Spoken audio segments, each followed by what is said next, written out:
As long as it's not karaoke, it's all right. Microphones are a little scary.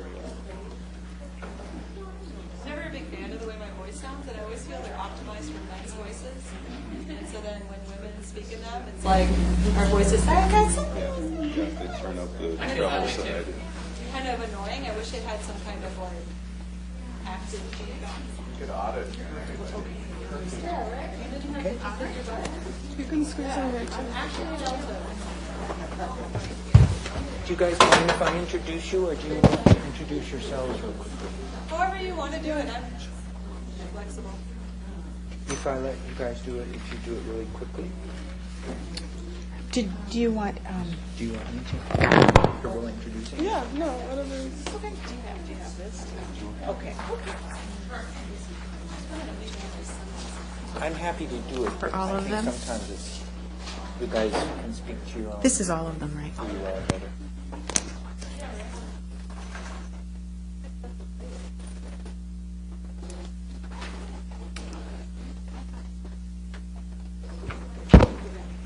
Good afternoon, everyone. Thank you for being here. My name is Kim Hewitt. I'm the director of the Equal Opportunity and Affirmative Action Office, which is part of the Office for Equity and Diversity. And I'm filling in for Ann Phibbs today, who couldn't be here this afternoon. So, welcome to the Critical Conversations about Diversity and Justice series, which is co-sponsored by the University Libraries. And Jody Gray from the Libraries is responsible for creating a list of further academic resources on each of the topics. So if you go to the OED website and click on Critical Conversations, you can get a link to those resources. This is our second year of offering these conversations, and we're really excited to have live streaming today. And so in order to facilitate the live streaming, we're going to all have to use microphones. So bear with us on that. And so when we get to the Q&A in particular, we're going to I'll go around the audience and ask that you use the microphone to ask your questions or follow-up comments. So for today's conversation, we are fortunate to have Dr. Wren Walker-Robbins serving as our moderator. Dr. Walker-Robbins is an accomplished colleague with years of experience working as a scientist and also thinking critically about what it means to do science. Dr. Wren Walker-Robinson is Director of Changing Communities Consulting, which provides professional development to STEM-oriented educational and business organizations, embracing the diversity of our changing world as a strategy for success. She holds a PhD in cell biology with postdoc fellowships from Harvard, the University of New Mexico Medical School, and the University of New Mexico Medical School. She spent 10 years as a college faculty working with widely diverse student populations in New Mexico, North Dakota, and New York City, and 3 years in the PD department at the Science Museum of Minnesota. Wren is a two-spirit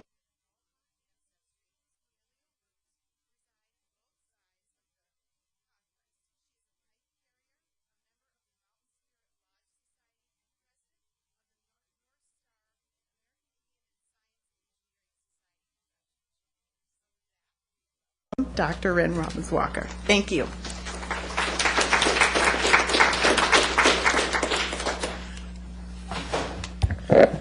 It's a real honor to be here and to be asked to moderate such an important conversation. And I think it's really time that we have these important conversations that help us critique the culture of science and evolve it so it further meets the needs of all of our communities here. Our kids are coming to school and they have aspirations to become STEM professionals, and asking questions like this really helps them access those dreams and those desires and to meet them in a really good way. So it's a real honor to be here. Let me just read you the paragraph about the discussion that we should have today. Objectivity and neutrality are considered essential to the scientific practice. But what counts as objective or neutral or even real? Such an important question. What biases still exist in our scientific communities? There is a recent 2012 study that revealed that female professors were just as biased against women students as their male colleagues when recommending students for mentorship jobs? Could the lack of racial and ethnic diversity in the STEM fields be a consequence of a similar bias? This panel is going to explore some of those very provocative questions today. So I'm joined here today by a lovely panel of people. Some I've met, Jim, I know, and then the rest I'm meeting today, and it's a real honor to be here. I know within my culture that we start anything important by first acknowledging that we need each other. And I need you. And I need you. And I need you.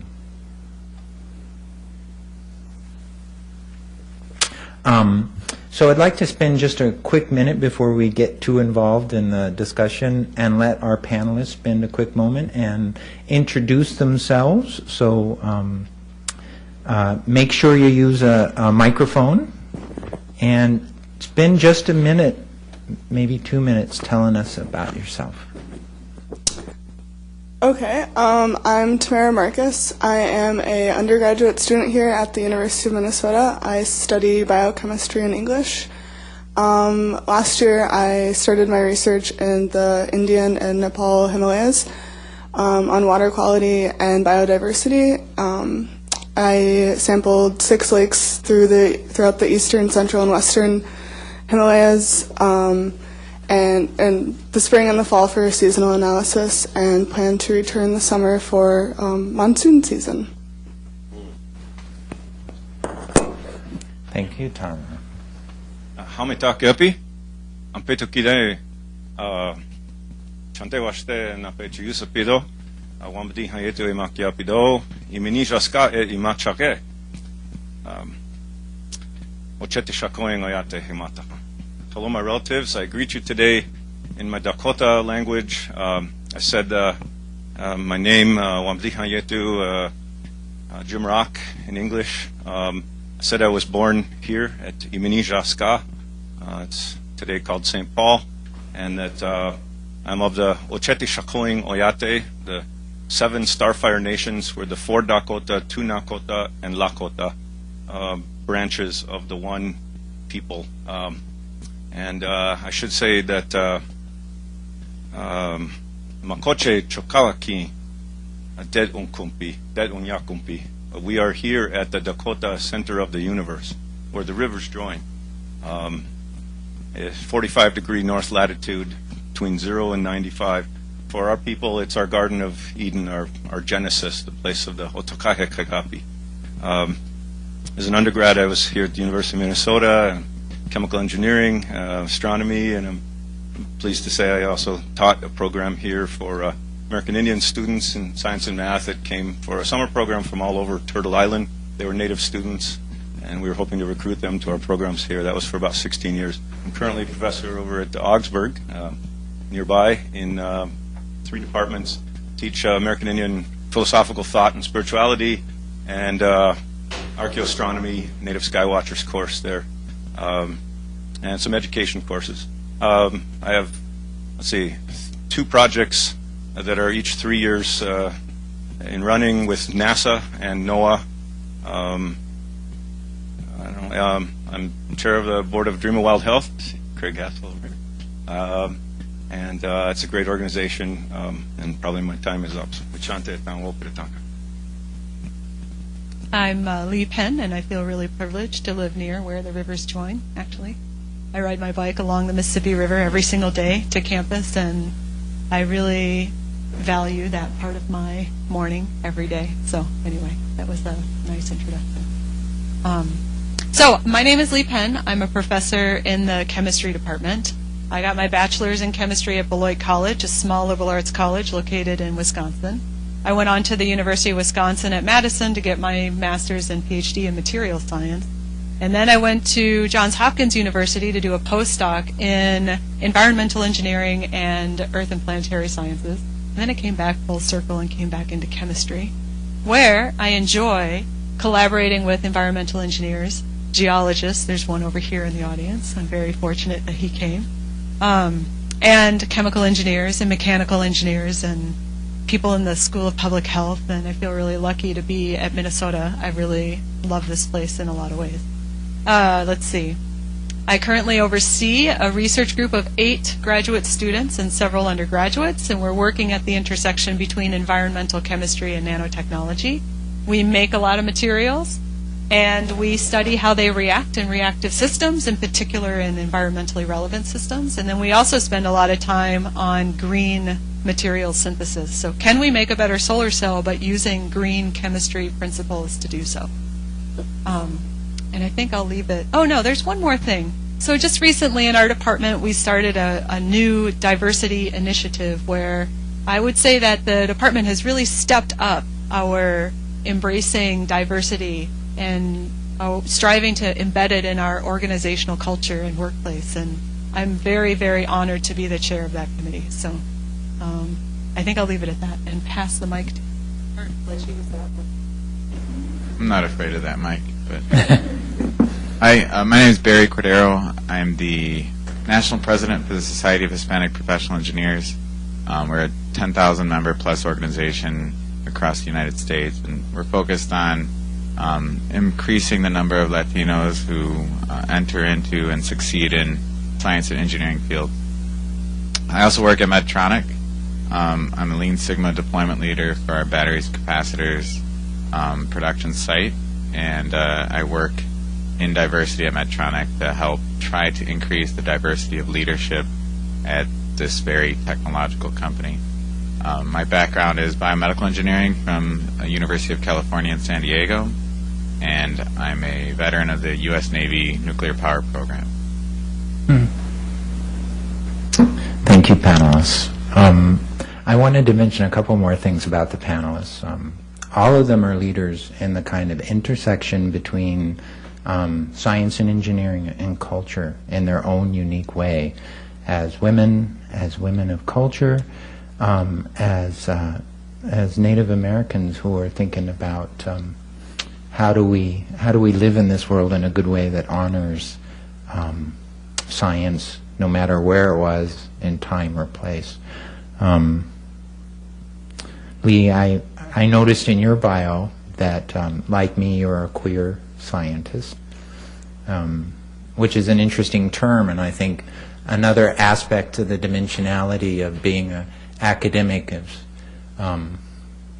so a queer is probably a term that has been thought about in a negative way over recent history, but I think many of us who are gay, transgendered, bisexual, are working to reclaim that word as something to be proud of, and so I think it's a really important view to think about what is the intersectionality between culture and science and sexual choice, gender identity, and all of those things. Those things are happening in such a big way right now, and it's just really an honor to be here with you in relationship to that. Thank you. I think that some of us can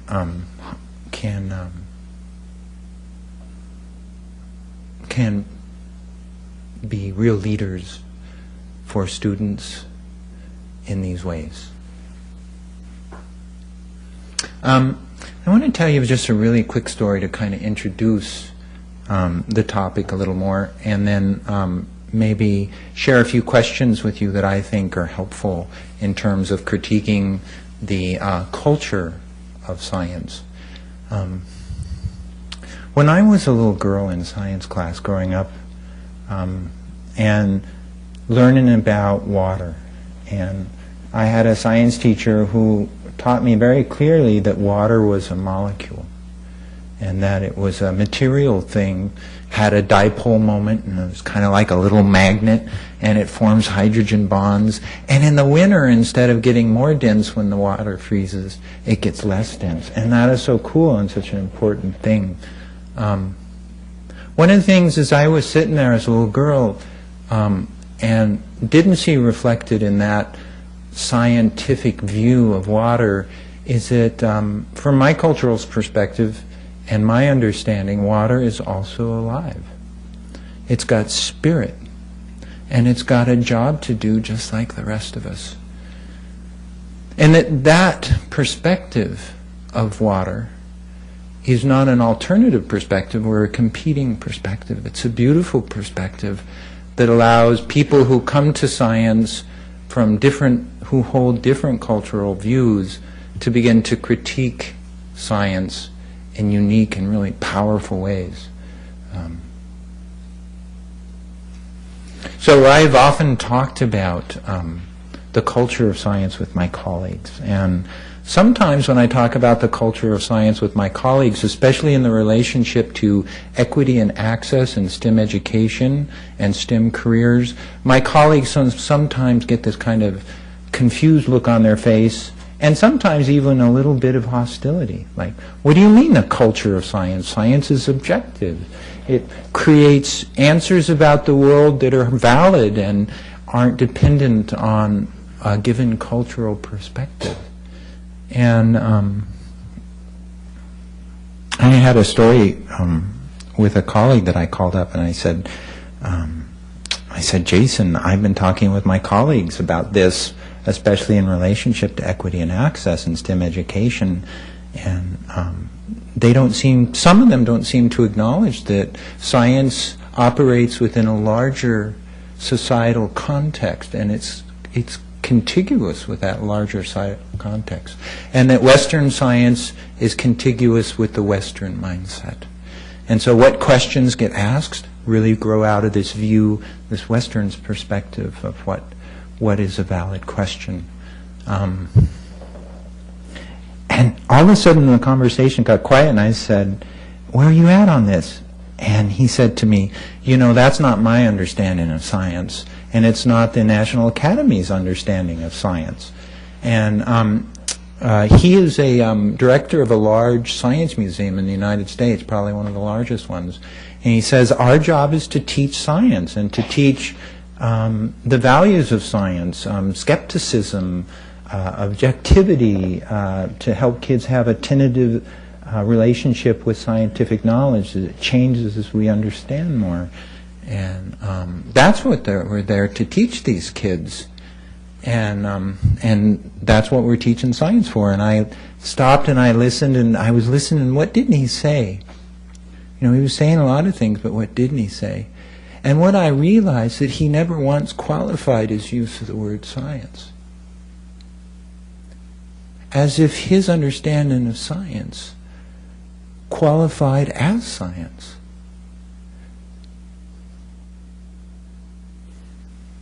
And I wonder about the privilege of that. That when I talk about science, I talk about Western science, I talk about native science, and I'm always qualifying science because I honor and I acknowledge that all people have had science. And that science is a kind of way of a people coming to know the world around them. And as long as there have been people who've been coming to know the world around them, they've carried a science. And it's every bit of objective from their cultural perspective, even if it's woven in stories. The story of how water is alive.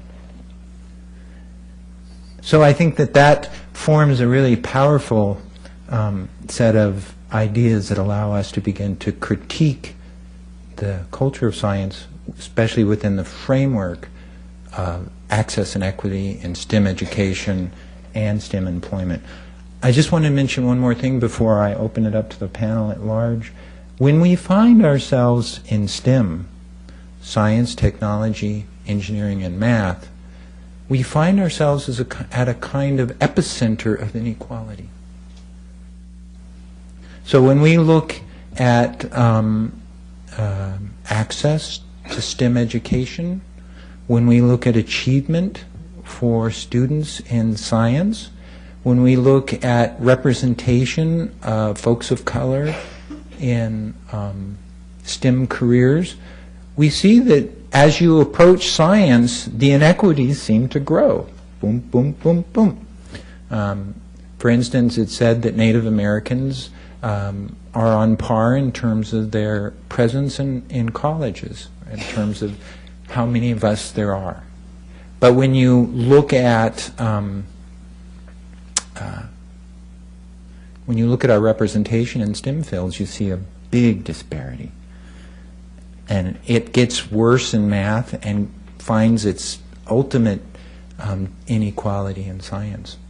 When you look at achievement rates for students of color, and not just for Native American students, but for Hispanic, Latino kids from Latino communities, and that there's an inequality in English, yes. That students are not scoring, students of color are not scoring at the same levels as their white counterparts. You see that inequity grows in math, and it reaches its zenith in science.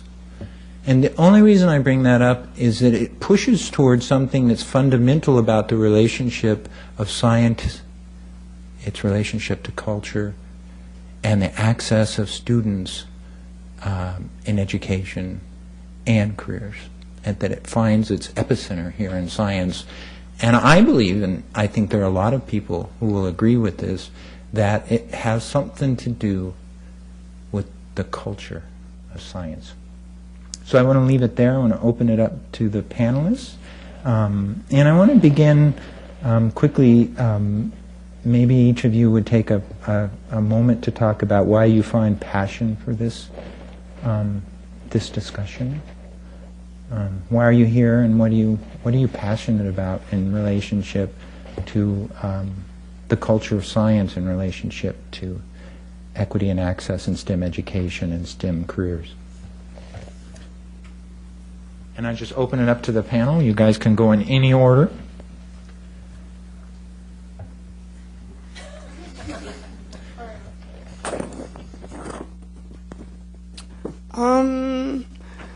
I guess this is a really interesting topic because I feel like a lot of people don't, the people who my peers who I generally find myself around don't care about this kind of thing, so it's not really discussed, and I don't think it's really like a lack of concern so much as just not realizing it's there. But I don't know, I guess a lot of times, like when I've applied for things or like scholarships I've received, I always kind of question why I've received them, because usually, you know, like when you fill out the application, there's like select your race or ethnicity, and I always select black because, I mean, that's what I am. I'm a black American.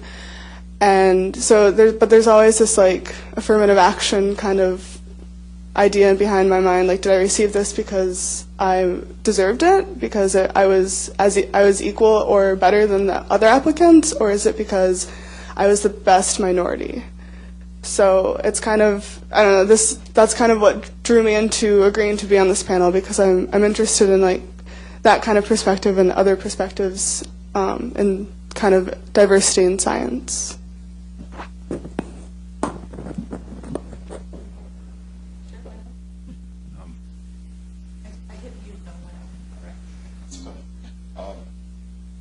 Ren, thank you so much for using the term passion. It's an emotional term, right?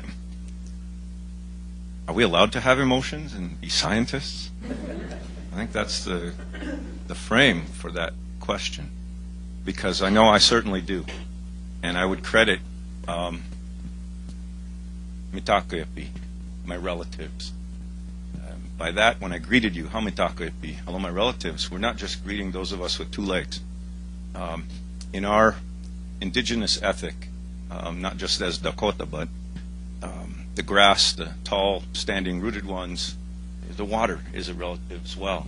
The life and blood of Maka'ina. We don't live without that. And the four-legged swimmers, crawling, all that take their place in that Chahadeshka Wakang, the circle. My father was an amazing role model. He said, learn what you can from the books, but remember, there is much more written all around you than in all those books. So he didn't discredit literacy and numeracy. It opened the door for my passion, for curiosity. But he made sure I realized that what we can put down in these 26 little letters on flat paper is extremely limiting. And yes, culture is in science. Science is not acultural. That was obvious from day one in my public school setting. My dad was a product of boarding school, a survivor. My wife as well, Dr. Roxanne Gould, is a fourth or fifth generation survivor of boarding school, starting with 1879, Colonel Richard Pratt. It was designed to make sure we were civilized, educated, Christianized, and that we would never think, much less speak, our relationship as relatives again. It was quite effective for many of our families, but not, I mean, my father, after boarding school, went to military, and came back here. I guess I should back up. That's where the chain was broken. I was that close to receiving a phenological chemistry, biochemistry, botanical education that was 10 to 12,000 years old, if not older, because of the comings and goings of the glaciers. My dad's Kunshi, his grandmother, lived to be 8 days short of 100. She never did speak a word of English, and wanted it that way. And so my dad, those first 0 to 12 years before boarding school, only spoke Dakota. He passed away here 3 years ago next month, illegally, on the north side of Minneapolis. How do you die over? Exactly.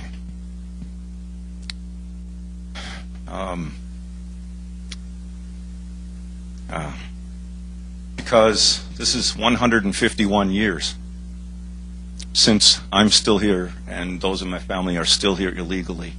The laws are still on the books. They are unchanged, in spite of those who've had opportunity to change them. This isn't news. This is a land-grant institution. And part of the privilege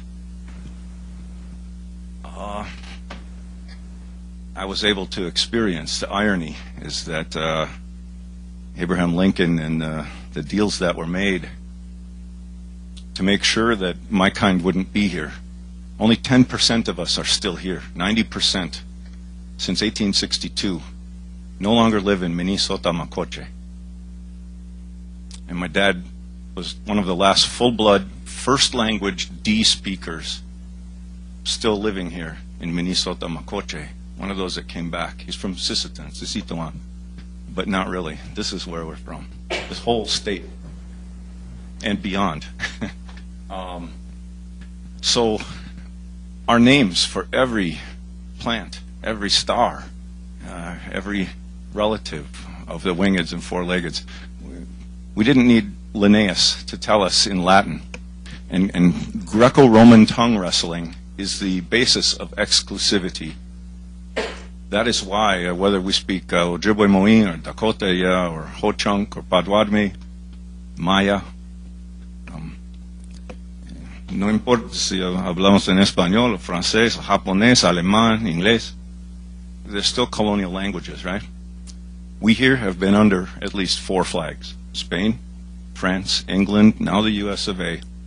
I'm very pleased to say for the last 7 days, 2 grandmothers were in my home. And we had an eagle staff flag, the first flag of this nation, in our home. With many feathers, and I don't have time to go into that, but that's still, for us, the highest law. Whether these other rules and laws, see, Latin is that language of theology, medicine, science, and we're just doing everything we can. My dad was one of the last 4 or 5 speakers when he passed away. Well, there were 7. I'm sorry, there were 7 when he passed away 3 years ago. Now we're down to 4. In 1993, there were 36 speakers still, first language Dakota speakers. So within 20 years, we're now about 1/9 of those who could teach us. But yesterday over at Augsburg, we had a speaker, an ethnobotanist, PhD, Padwadme woman, and she reminded me so much of my dad and his grandma and stories, as she's she's been fighting, as I have, to retain our worldview. I'm sorry, it's kind of a long answer, but there are responsibilities in higher education that we would hope, the system, I hope we can outlive the system before it changes us. Thank you, Jante. I'm kind of blown away at the moment. Wow.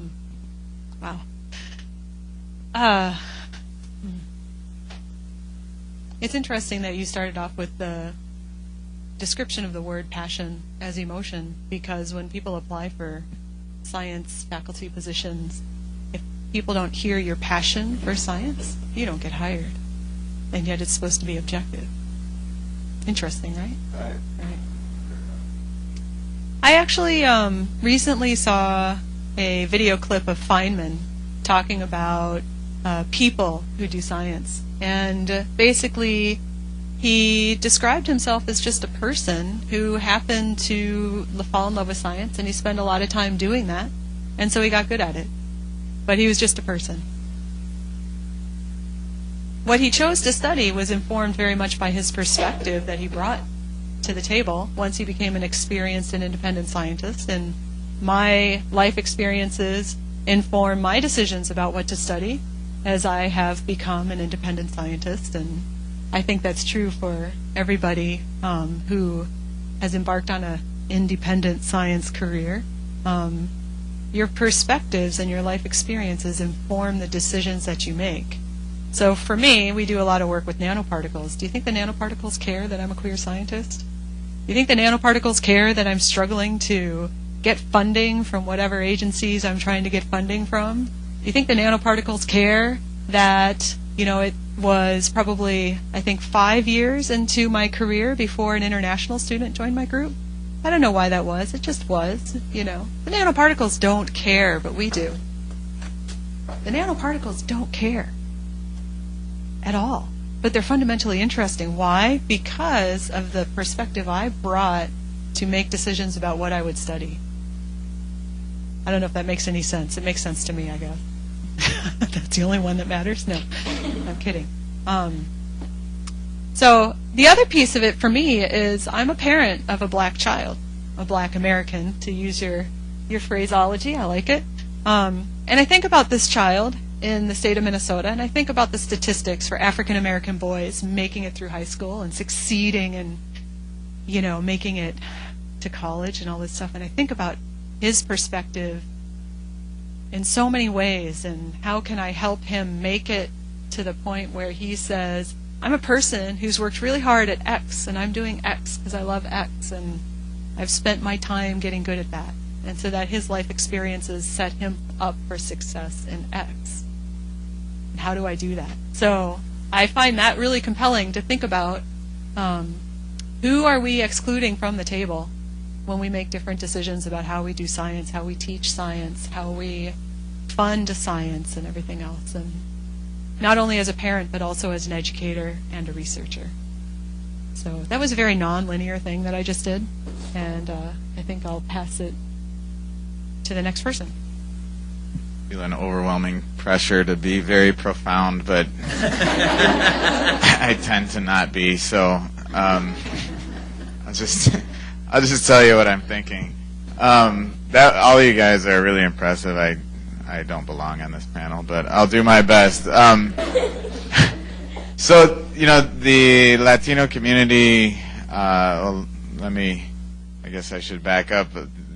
Even the word Latino is a debatable term, just like the word Hispanic, and the common federally accepted definition of Hispanic would be anyone from Southern or South America who has relatives from the Iberian Peninsula, Spain, France, and Italy. But if you go to Europe and you ask somebody who's Latino, all the French people are like, me, I'm Latino. So in the U.S., most companies don't know that race and ethnicity are two different things, and that there are only really three races, and Latinos are one of those, or Hispanics are one of those ethnicities that go across many different races. And that by itself, the very first barrier that someone might experience applying to a university or applying to a company for a job is they have to choose, am I black or am I Hispanic? Am I white or am I Hispanic? Or am I Asian or am I Hispanic? Well, the Filipinos, the people from the Caribbean, and all of my brown-skinned Hispanic friends they don't know what to pick. And so automatically the categorization begins.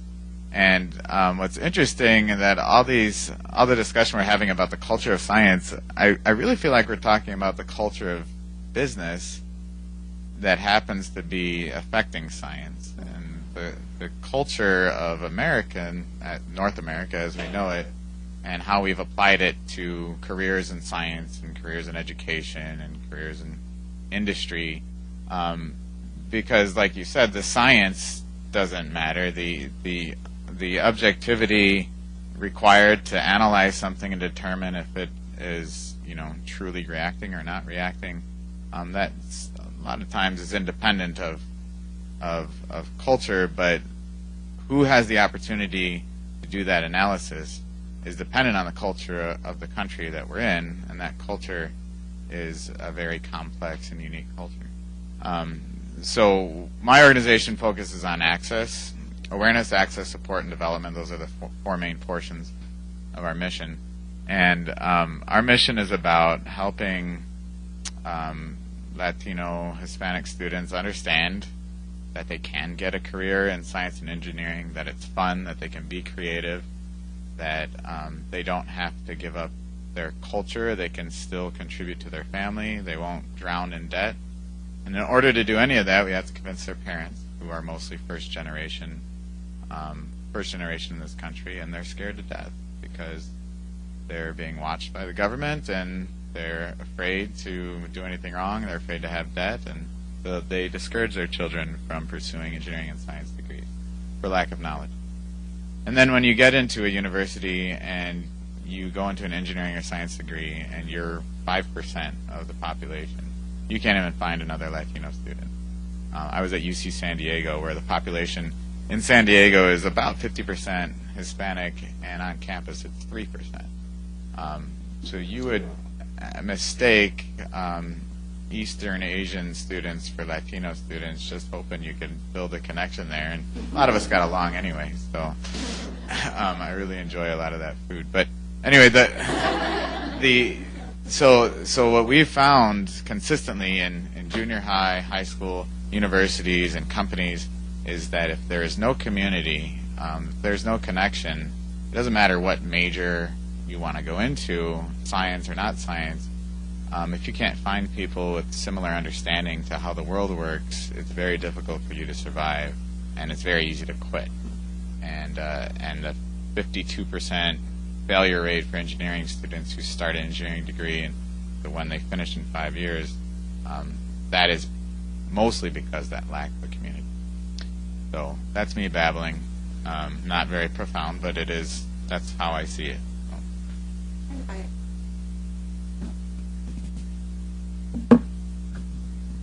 First of all, that was pretty darn profound. But you did something at the very beginning that I thought was really interesting, and that is you said, I don't belong on this panel.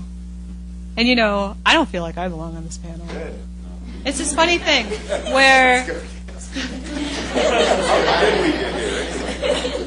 Yeah, let's go outside. It's really nice outside. The weather's great. No, but it's kind of this feeling of being a fraud all the time, and that any moment somebody's going to figure out that I don't know squat, that I'm actually an idiot. And I think that disproportionately queer people and people of color in the sciences feel this way.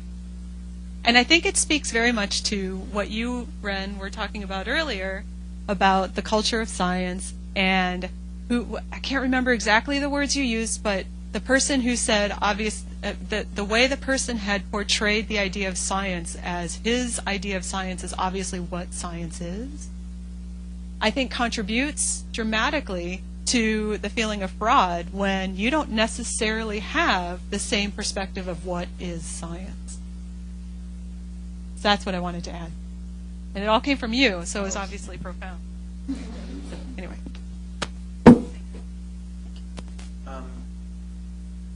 So I want to get back and open this up to the larger community, the questions you have. I do want to make sure that we stay focused on what is a culture of science and this idea that science has a way of being in the world. Many of us would probably agree that science is a very privileged set of institutions, that it offers the folks who do well in it a good career and access to lots of ideas and things and such like that, and that there is a connection between that view of science as a privileged institution and the relationship, especially to students, and not just students of color. There's lots of students in this country who are not students of color who don't have access to science because of the beliefs of people who are scientists sometimes and the people who teach science. So, so I'd like to keep it back on that level rather than other levels that talk about communities of color. Often we have models for communities of colors that are deficit models. Like they're not going into science because their families don't encourage them to be in science. Well, just put that out there and hold on to it and think about not who are the kids of color who, or white kids who are not getting into science. What is it about science that creates a filter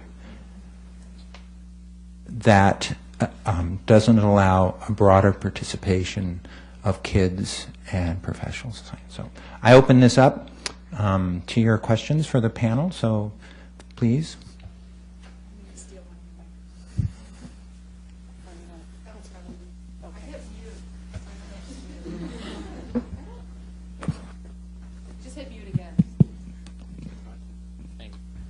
First of all, thank you all for being here.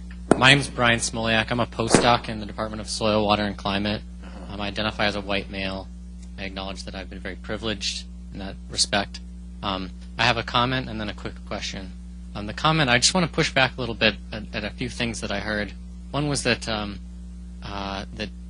minorities might disproportionately feel a fraud in certain academic circles, and I just want to express that I empathize with you because I often feel that way. I am open to the fact that that might be the case, but I just want to share that as a white male, I sometimes feel that way too, and so I hope that there would be some connection there too. The question has to do with this idea that the author Barry Lopez introduced me to, which is this idea that came from Martin Buber, which is this thinking of relationships as I-it relationships or an I-thou relationship. And when Dr. Walker Robbins was talking about water as a dipole and as this has these interesting material properties, that to me sounded like a very I-it relationship. It's this tactile thing, and the I-thou relationship you also described kind of as water has spirit too. And I'm kind of curious how that idea resonates with all of you, and how you think we might still be kind of wrestling with that, feeling the reverberations of kind of the dominancy of this I-it relationship in water, or not even water, but just in general in science. So thanks again, and I'll leave it there. Thank you. Very interested in your research in water as well, and the results you found in your measurements. First, both other times. How about someone else start? Well, where we are, mini. Try that, mini. Mini. Right. It's not like mini, like the mouse, or small, but mini. Mini. M-N-I. Minnesota. It's mini. Now, in Ojibwe, nibi. Nibi. N-I-B-I. Nibi. And because we see the earth as feminine, and it's it's interesting. Today we have academic fields like ecofeminism or indigenous ecofeminism. As long as we can put, polysyllabic terminology and dissertations to these topics, it's somehow legitimizes the, otherwise it would feel like a fraud. Maybe maybe that in itself is, my granddaughter is almost 7, and she's very comfortable in polysyllabic terminology because from day one she was around the grandmas who spoke Ojibwe to her. I tried talking Dakota, and she'd go, Gaween. She could recognize, we have very different languages, but she's learning Dakota now too. So one of the first words I heard her using in English after coming home from this immersion teacher, who happens to be one of ours at the Dream of Wild Health, as Dr. Craig Hassel knows. She goes, "Oh, is that glitter or is that biodegradable?" She got the biodegradable right, Yeah, and it's such a struggle to retain the integrity of our mother's blood. It's that simple. We don't want things in our blood. Why would she? The ethical question of the yes, passion. We say wasdodia wachimpi, curiosity, but wasdodia wachimpi owotangna. You know the town of Owatonna. It's Owotangna. That's uprightness or ethics, basically, a sense of justice. I was trained in chemical engineering right here, and the first day, of course, this was near 40 years ago, so I know some things have changed, and I would like to believe others have, but I know, unfortunately, they've not. I'll be gentle about that, but some of my family would say, "Go for it, man, speak it." But we were told to turn to our left and shake that person's hand, greet them on day one. I thought, oh, this is good. Yeah, this is the Indian way, Now say goodbye to them in a week. Now turn to the other side, greet that person. Hey, hi, where are you from? Yeah. Now say goodbye to them in 3 weeks. We'll be down to 1 and 3 of you in 3 weeks. That professor, not long ago, won an award, was still here. This university was willing to collaborate in the building of a telescope. This is why I'm no longer affiliated here, and I'm grateful, and I don't want to hurt whoever it was that invited me. I honestly don't know, so don't blame them for what I'm about to say. But the University of Minnesota collaborated with the University of Arizona to build a telescope on the sacred Apache mountain, Tzilt'in. And this last week, one of those Apache grandmothers was just sobbing, crying deeply. They were not allowed to speak in this very building at a faculty senate gathering here 8 years ago. And it was a 15-year process just to get 5, 10, maybe 15 minutes of why bulldozing someone else's sacred mountain in the name of pursuing the knowledge from astrophysics. And see, I had a leg in both worlds. And I had to find myself outside of President Brunick's office with one of our tribal chairs right here. And I said, which leg would you have me remove?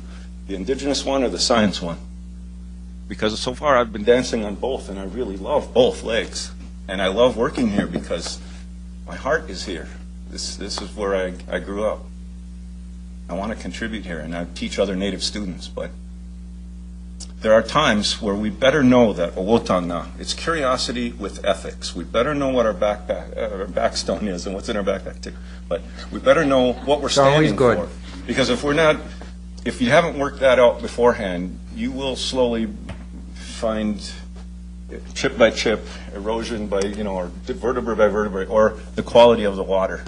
There'll be things in there that you're standing with and in instead of for. Thank you. Sorry, it's kind of complex, but Thank you for speaking your truth, Jim. thank you for hearing. Don't mean to hurt anyone, but our telescopes are still gaining knowledge. I'm interested in that knowledge, but at what cost? Just one example. I could give others, but I better share. Is there another question that someone, Daniel?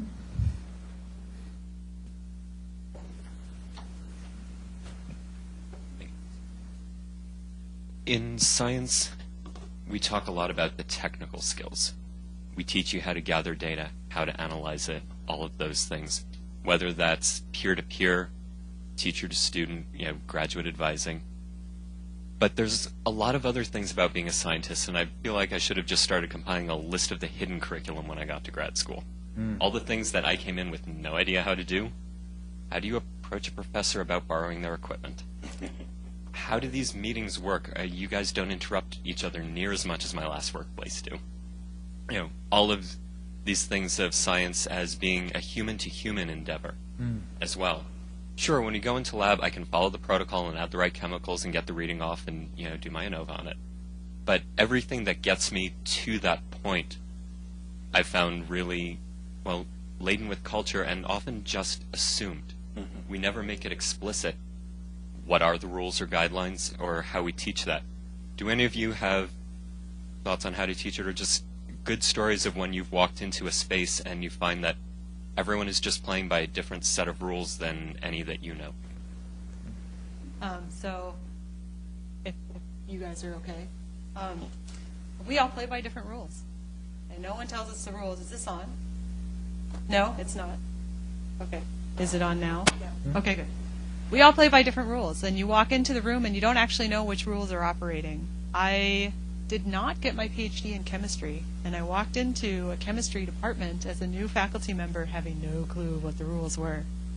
And fortunately, I had people that I could say, what's the rule here? And my mentors would say either nothing, or they would actually tell me what the rule was. But here's the big secret. When you become a professor of science, nothing in your training teaches you how to be a professor in science. No one teaches me how to teach a class. No one teaches me how to advise students. No one teaches me how to seek and successfully obtain research funding. No one teaches me what it's like to go to a faculty senate meeting and take a leadership role. You make faux pas left and right, and you make mistakes, and you own your mistakes, or you pretend like they never happened. Right?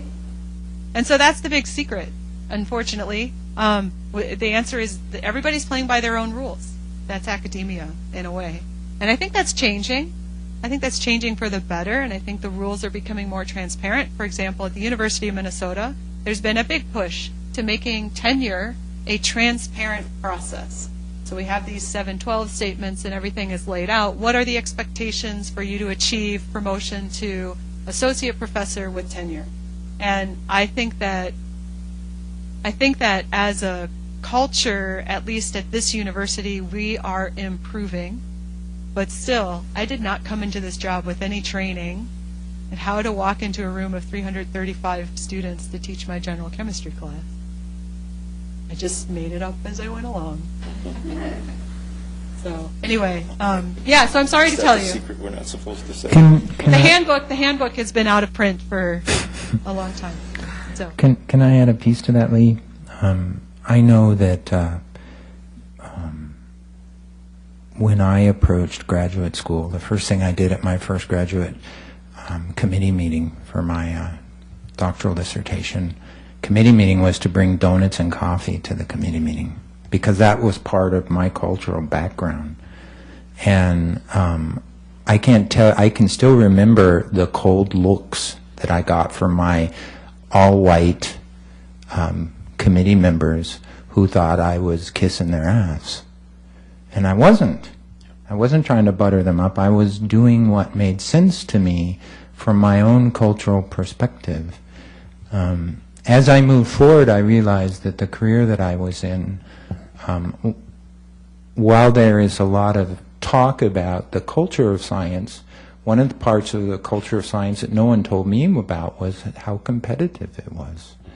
And how, because we weren't going to talk about our feelings and we were going to be highly competitive, that it continually created barriers for me to feel like I was a valued person. I worked hard, got my PhD, went on to Harvard, did a postdoc, but the whole way along I had to plow the road because my non-standard use of language was always a minefield. You know, I grew up with my family that said nuclear, not nuclear. And one day, my major professor, right in the middle of a meeting of other dignitary scientists, looked at me and said, "That is not nuclear, it's nuclear." And I thought, you take so much for granted growing up in a family that spoke standard English, and language is never a minefield for you. And I think about education, and one of the things I think about the culture of science is that no one talks about the culture of science. That's a problem, because no one acknowledges the powerful connections that exist between science and the Western culture out of which it grows.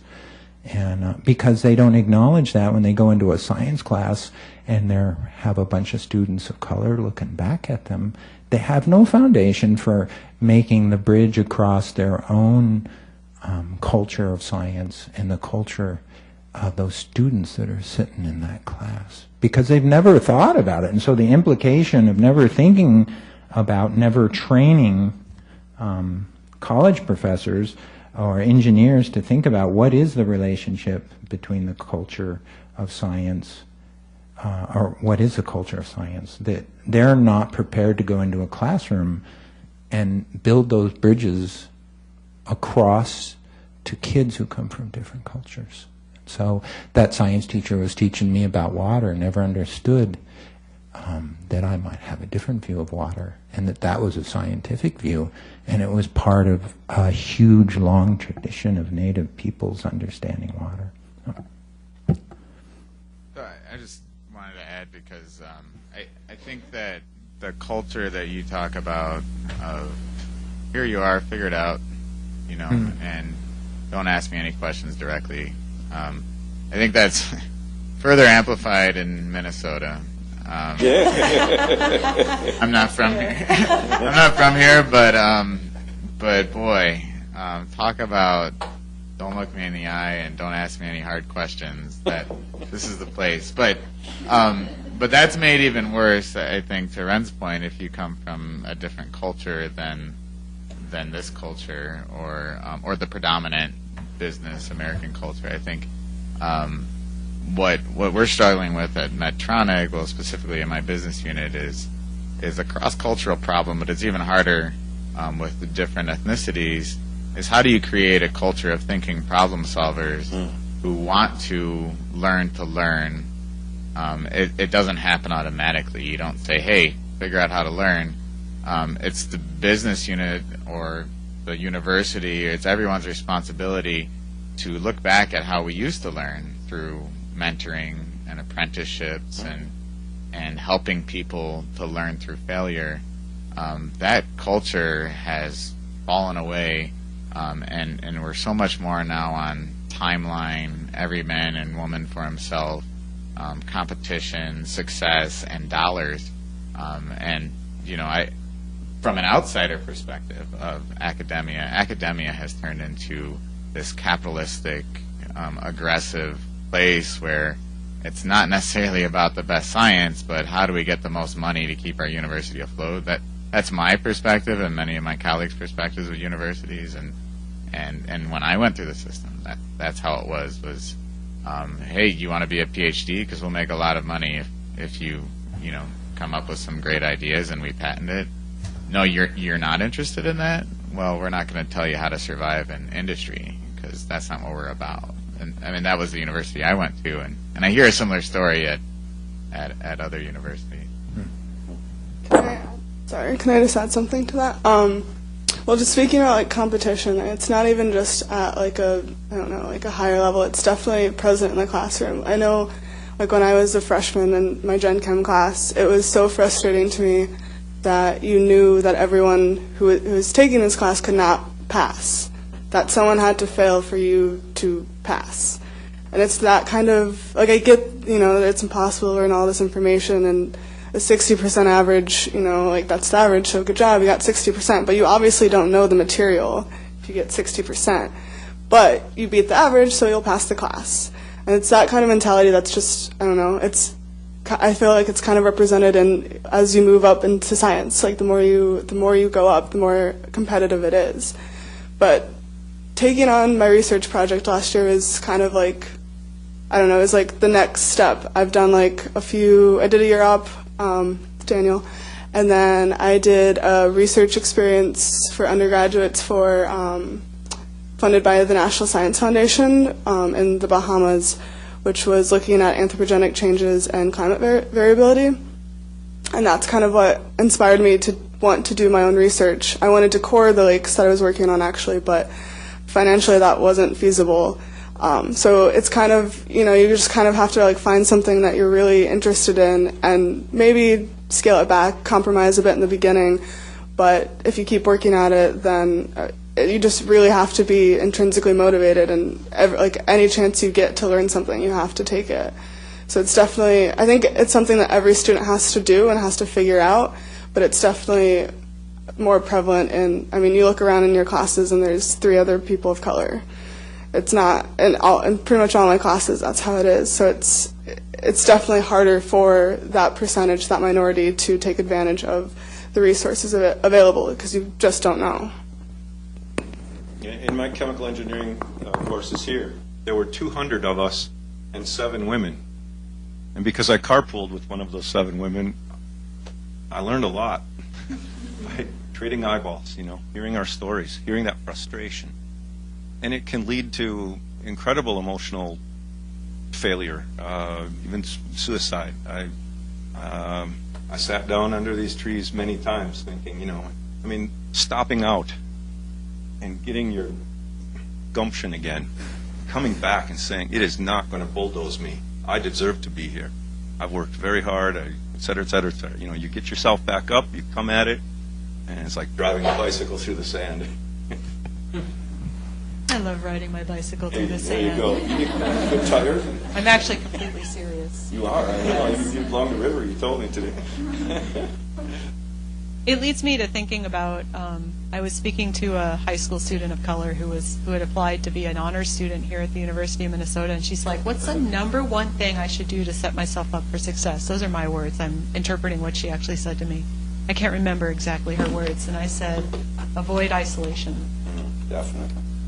Whatever you do, avoid isolation. Even if you're an introvert, avoid isolation. So I think that is, I think that your question, which this has all supposedly come off of, right? How do you become a well-trained scientist or person in the industry or whatever? The things that you learn. Avoiding isolation, I think, is a way to train yourself because you can hear other people's perspectives and see what seems to work and try to adopt things that seem to work, and as hard as it can be, let go of the things that don't. Sometimes that's really hard. I keep liking to ride my bike in the sand. So anyway. Struggle isn't bad.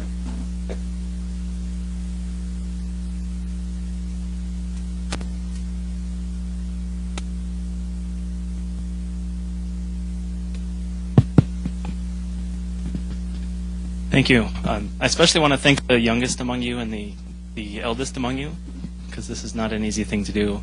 And this is really rich, very fertile territory that you guys are covering. So thank you very much for sharing. And I think this should probably happen like every month at every department meeting across the university. I do most of my stuff over in St. Paul, and there's so many different worlds within the university. There's a lot of points I want to hit, and I'll try not to do that because there are a lot of people here. First off, I worked for the census in 2010, and I was one of those people who went to everybody's house and asked, which box do you fit in? And one of the nice things about this past census is you could check as many of those government boxes as you wanted to describe yourself, which was a huge improvement, but there's still the categories that we had. One thing that I keep getting somewhat short of patience with the scientific community is what gets regarded as knowledge and what do we know. There's a lot of communities and there's a lot of ways of knowing things, and science has a very particular way of knowing, and often scientists are surprised when the community or lay people contribute meaningfully to discussions. And that's unfortunate because, especially having gone through so much, having conquered so many battles to get to be part of the institution or representative of the institution, it's disheartening to see that competitive spirit kind of leak out, and it's like, well, now I know what is known. and don't tell me what I know, because I worked really hard to figure that out. So I just wanted to say, like, certainly Minnesota's less represented communities really have knowledge that is deserve to be heard, if not fully understood, as by what we know. Barry Commoner was a pretty well-known and outspoken scientist, and he was also a cultural critic, and a lot of us have seen what can happen when you're a cultural critic, but we can't let that shut us up as well. He had his 4 tenets, which were like, everything is connected to everything else, everything must go somewhere, nature knows best, and there is no such thing as a free lunch. And I think especially in oppressed communities, like hits home with people every day, and I think it's important to make sure that that sort of knowledge does come through into the scientific culture. Charles Michener also said the science a person does is the flavor of that person. So, do we want, rash, hasty, passive-aggressive science to be allowed under the cloak of academic freedom or scientific freedom? It's a lot of responsibility, and I think this is a good step. This helps me understand that it's a battle worth fighting, and one that we can make a lot of progress on. Yes. I think that something that immediately jumped to mind as you were speaking was in the pretty broad diversity of people that I have had the pleasure of knowing, there are a lot of them that say that we can't create knowledge. That's a very arrogant thing to say, that we can create knowledge. We can uncover knowledge. But it kind of speaks to many traditions and how we use our language to describe what we're trying to do, and this concept of knowledge and whether or not the knowledge is there, whether we know it or not. It's like this: if the tree falls down in the forest and no one's there to hear it, did it still make a noise, kind of a thing? One of my students is Muslim, and he said that this idea that we can discover things is not acceptable in the way he thinks about things. We can uncover things, but we can't discover things, and I think that's a really interesting distinction. Yes. While you're running over there, I just want to make one comment. So I thought it was interesting you were saying, that when lay people come up with something innovative, that the scientific community's like, yeah, right. Like kind of that's their first reaction. But I think at least in engineering, there's this trend towards looking more and more at the T in STEM technology. And sadly, it's because of a lack of numbers for computer programmers, coders. There's this trend that companies are more and more recruiting people who just have coding skills, and paying them an arm and a leg because they have proven their ability to innovate with a computer without college, without an engineering course. And that's encouraging because it provides access to more and more people. And something my organization is trying to do is to really focus on how can we empower the community with just a few tools and their mind and their thoughts and their ability to come up with new things and connect them, with potential careers for themselves, their own companies. So I think it's an encouraging trend. I don't know that it's as true in the hard sciences, but at least in the computer programming world, it seems like it's inevitable. There just aren't enough people that are getting into engineering and computer programming to help our industries stay innovative. Actually, Dakota County Tech has a 2-year program in nanotechnology. So you can get your associates in nanotechnology, which opens up access as you're talking about. And there are a couple programs that are similar throughout the country. Yes, sir. You had a question? Should be here.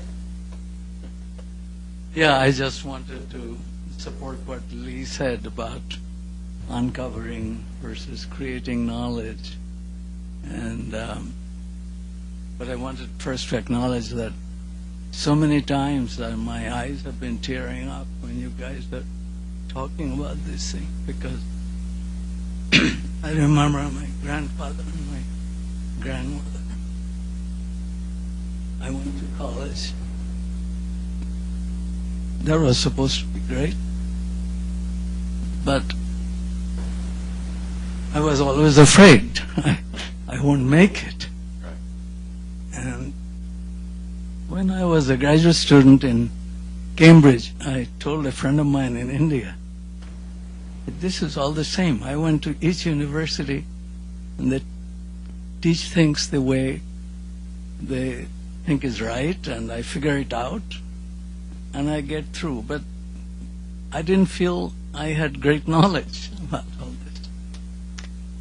Part of the answer to me has come from looking at history of science. And I have been drawn to the history of science in India, in the Arabic Islamic culture, and secondhand through Chinese. And I just wanted to give you a quotation, Lee, about knowledge, because in the about 10th, 11th centuries in Islam, there was a lot of conflict between what they call aql and iman, knowledge and faith. And some scholars said, well, there are two pillars, knowledge and faith. And the knowledge, your connection to the world is the arch above that. People couldn't sort of really understand all these theoretical discussions.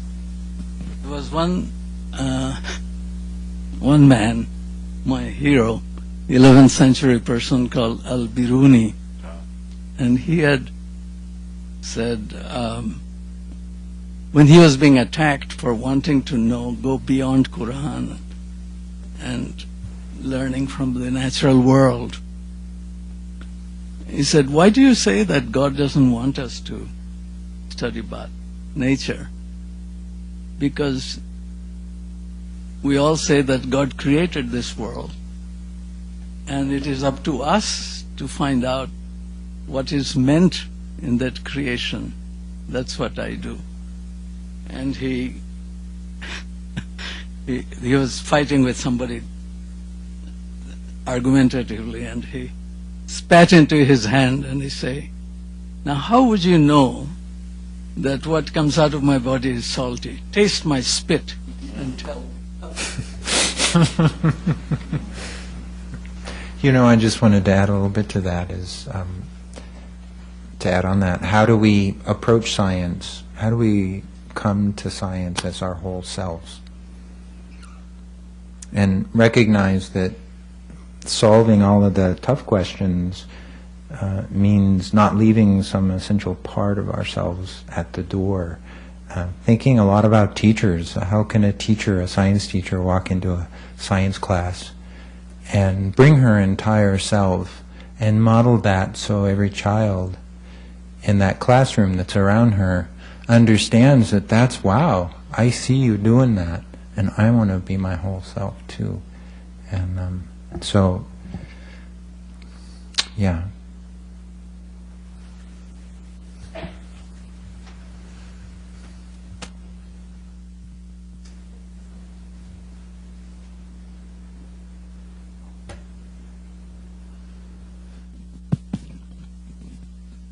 Thank you, Ren. I'm Craig Hassel. I'm a faculty member in food science and nutrition over on St. Paul campus. I do a lot of work with communities who have knowledge that is considered unscientific here on campus, but not in those communities. I can't think of any scientific reason why people who want to study science should compromise their humanity or their dignity. And yet that's what happens routinely here. We've heard stories of that. That's not good science. And I'd like to share a quote from a mentor of mine, Paul Schultz, who was a healer at White Earth. He was chair of the board of trustees of the White Earth Tribal and Community College. And his quote is that the problem with Western science, that is inherently its own problem, is that in its effort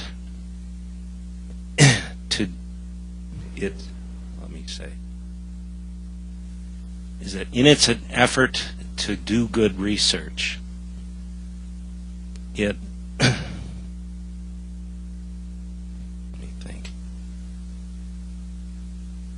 it fails to notice what others have to contribute in its effort not only to do good research, but to protect the integrity of the scientific progress, of the scientific method. And that's, I think, a major reason. Paul put his finger on a major reason why so many people here, if we were to go across the river and start talking to some scientific scholars, they would say, good science requires us to only recognize certain ways of approaching nature, certain ways of questioning nature, not recognizing the cultural foundations of what they've learned. And that's inherently our problem here at the university. It's inherently our problem, and I think it stems from a 150-year separation of our scientific practice from philosophy of science. There was a time when what many of us did here in science was called natural philosophy. And it was integral, that philosophy was integral to the practice of science. And we've detached ourselves from some of those philosophical roots. And I think a lot of what we see today are some of the costs of that. So, yeah. Which I agree with you, and the one kind of little smudge I might do on what you say is that problem is a huge potential for us to transform how we do science, so it engages different cultures, different people, and engages our whole selves. So it's I agree with what you're saying. It's just how do we see that science is cool? We want our kids to go in that. It's a good thing. It's our culture is really dependent on it, and it's transforming who we are. And how do we make it a good thing for everybody who goes into it, so they see themselves, if they're a young queer Native American girl, that she actually sees herself reflected in that world and says, I want to become an engineer, because I know that engineering is about making the world a better place for my community and my people. Are there any other questions?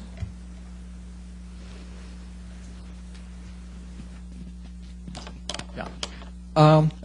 As a child, I was interested to find out how is the world? What is the meaning of things? And I know that this, from the origins of humanity, people was concerned about the world, and they found out there was a volcano and erupted sometimes, and then thought, well, I think it's the gods are met with us, we have to sacrifice somebody, and so on and so on.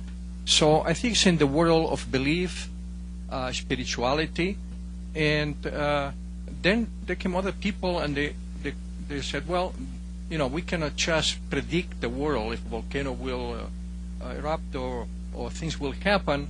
We have to count them and see relationships in between things.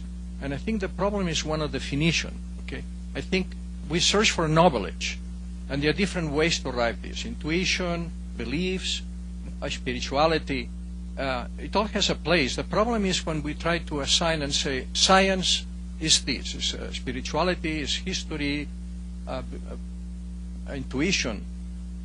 So I don't know if at another time the name of science was used for history or something, But as today they teach science is that you have beliefs. Okay, you make an experiment, find out. Okay, you say how many people pray that the volcano will not erupt, and how many didn't, and then can you predict the future? So I think that's the problem. One of the definition, where in science scientists can have beliefs. Some are religious, some are not religious. Doesn't matter. The outcome should be the same. It's a very specific way. Like you cannot use, statistics. You can use statistics to determine if people's belief affect the results. You're using mathematics, so you do experiments. So I believe the problem we have is one of definition. If you define science as employing intuition and beliefs and religion to determine the outcome, then yes. Maybe it's simply the purpose is to find, knowledge, predict the future. So basically, that's my thought. Okay, it's one of a definition. Does anybody on the panel want to address that? Yeah, just thank you so much, all of you, for your presence on a wonderful Friday afternoon. You're still here thinking these concepts with us. Epistemology, metaphysics, and axiology, those are the three legs of philosophy. Because as a Dakota, not all Indians built teepees, but we did, so we start with 3 poles. And those poles cross, and they point to stars. They connect us, how to live, literally, between earth and sky. And it's much as all of you have said, we can have, there's that intersection. There's where they all come together, and not just those 3 poles, but many other poles. And epistemology is just, what we know, what we think we know, which is the Latin root of science. But that knowledge, in Dakota we say woksape, to know, but wisdom, woksape, is wisdom, and knowledge is related, but it takes many winters in that teepee before the facts can be applied, it would seem, and with much elder guidance, till it becomes wisdom. So that's where I said that word before. It's good to have curiosity and facts and knowledge, but it's really not enough until it's been tempered with owotangna, the integrity. And then it will stand up to the winds. And I'm really glad to hear your comment that, again, I think business has, perhaps without enough of the ethics, I won't just blame business, but higher education, it's the scramble for funding. It allows us to do things that maybe we need to have more of this philosophical discussion. And, in this building right here, we now have the Charles Babbage Institute. I'd just like to show you an example. Before flash drives, thank you, and before electricity, this was a way to encode all the information. Phenomenology is perhaps the best way of saying native science works. It's deep observation and connectedness, interconnectedness. We are interdisciplinary, we're holistic, we are spiritual. And I know that's a leg that's very hard for Western science to incorporate, but we also are intergenerational. If that knowledge will in any way interfere with the next 7 generations, then we don't go there. We're willing to say, you know what, no amount of money is going to make this worthwhile. This is a system called Kipu. It's the knotted string data inventory system, but I would say it's spreadsheet, database, word processing. This can turn colored moving pictures in your head into stories. It does what our flash drives do today. In 1979 and 80, for a year and a half, I lived in Bolivia, Peru, Ecuador. I've been back 3 times. I was just there for a month in May. And Bolivia is the only country on the planet that is taking a stand against this non-food that is poisoning us. We do have to be very careful.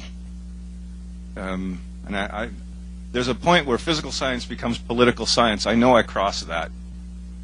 And some would even say it's spiritual science, so it doesn't belong there. But I guess I'm grateful that you opened the door here. And I think we have to be careful of research at any cost. And we're seeing clearly. I mean, if it was 40 years ago, we were told our carbon dioxide hockey stick is changing. People don't listen to science, much less either. I guess what I'm trying to say is our elders have been trying to help us through this time, and we're going to need every wisdom we have. Thank you. Let me say that.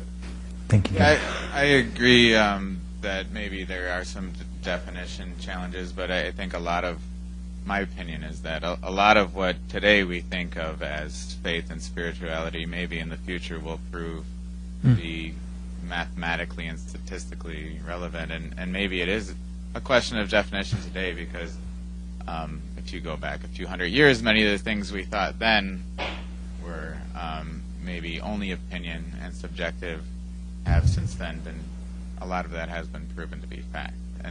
And so I don't know. I think that there is an intersection, and maybe it is a matter of time and experimentation and data that maybe a Western definition, an Eastern definition, a Native American definition, there are overlaps, and a lot of times we prove one way or the other to be more beneficial to the human race.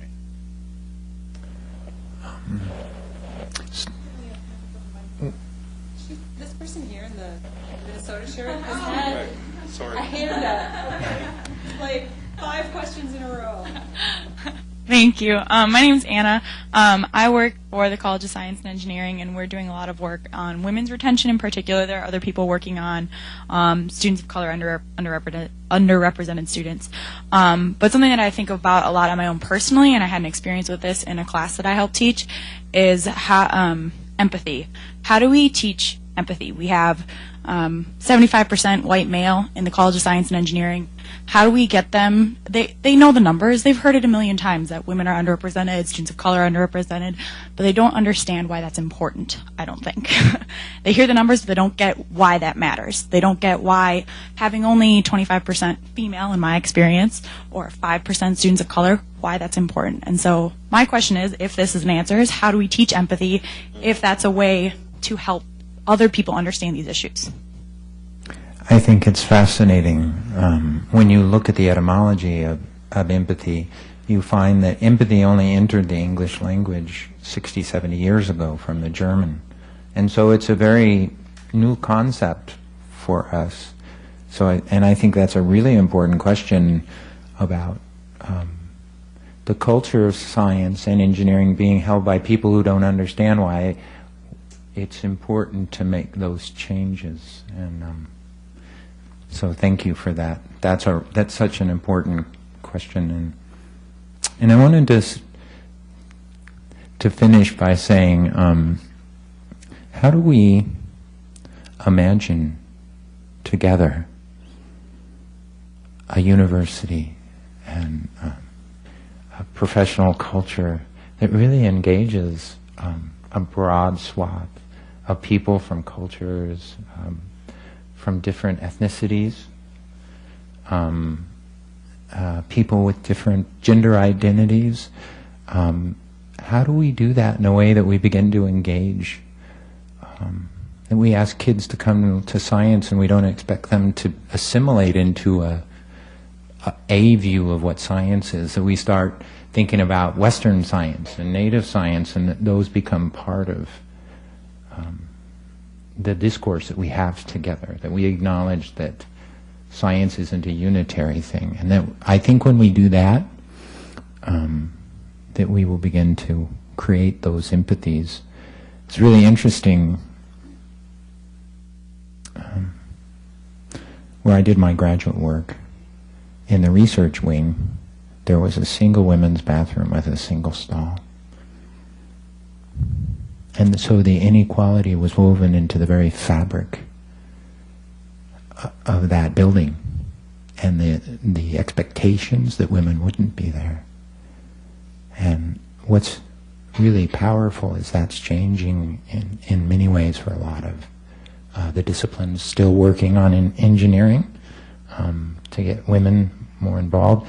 And I was at a meeting, and I'll stop, that there was a group of academics at a meeting, and they were saying, gosh, how do we convince our colleagues that we still need money for gender, to study the barriers for gender in science, like we've kind of solved it. And I got up and I said, how many women of color are here in this room? And when we start looking at the intersectionality of gender and ethnicity, that we begin to see that no, we haven't solved it. So, well, it's lovely and it is a real honor to hold the container for this discussion. It's such an important discussion, and you guys were really great. And I hope that the online part of this session enjoyed it as well. And so, thank you. Thank you, panel. You were wonderful.